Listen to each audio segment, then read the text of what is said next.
All right, let's move on to 4A, where for the second year in a row, we've got Angola versus Bishop Dwneger. Last year, it was up at Angola, and Dwneger dominated. There's no other way to say it, 34-0. If you're Andy Thomas, what do you draw from that? And if you're Jason Garrett, who's now at a head coaching position at Dwneger, what do you take from that so your team doesn't go in overconfident against an Angola team that, I don't know if you could say they're definitively better or worse than last year's team, but different in terms of their strength. I think their defense is a little bit stronger. I think they're different in that they know what to expect, being undefeated and have a target on your back and playing in a good sectional and beating some very good teams, of course, beating Northwood last week, and what it takes to compete with Bishop Dwneger. I don't think they really understood what they needed to do last year. Now they know what they need to do. The question is, can they do it against Bishop Dwneger? And I think we've seen, including last week against Wayne, Dwneger looking downright pedestrian, particularly offensively. So you look at an Angola team and say, how do they match up? I think you can comparatively look and say Angola maybe have some edges in certain parts of the game than what you would say against a traditional Dwneger team. Here's my thing with Angola.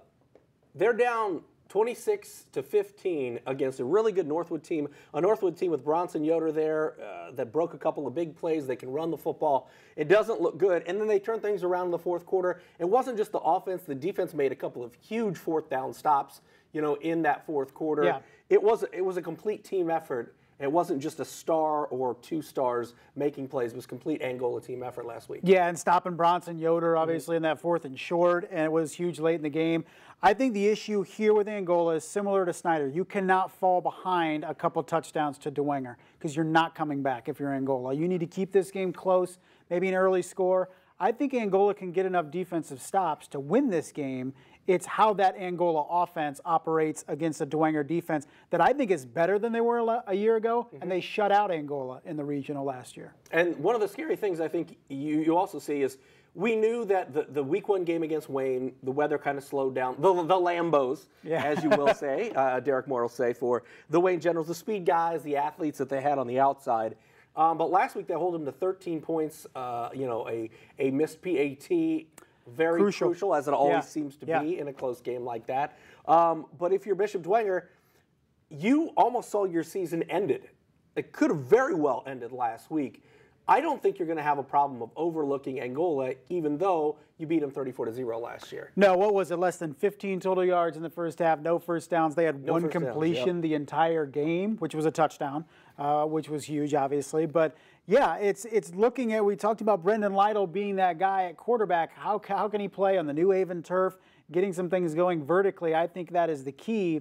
I like Dwneger here. I don't think it's as emphatic of a win as it was a year ago. I still think Dwenger is a better football team. What is it that makes them better in your opinion? I think the defensive unit that they're able to put on the field, they're able to put pressure on teams, really able to limit teams' playmakers. We saw it last week against Wayne, and I think we'll see it again against Angola. The one thing I like about Angola is different guys step up every week. It comes with big plays, whether it's Tagliaferri, Nicholas Ferreri's favorite player, or, you know, last week it was Jake Honer doing it offensively and defensively.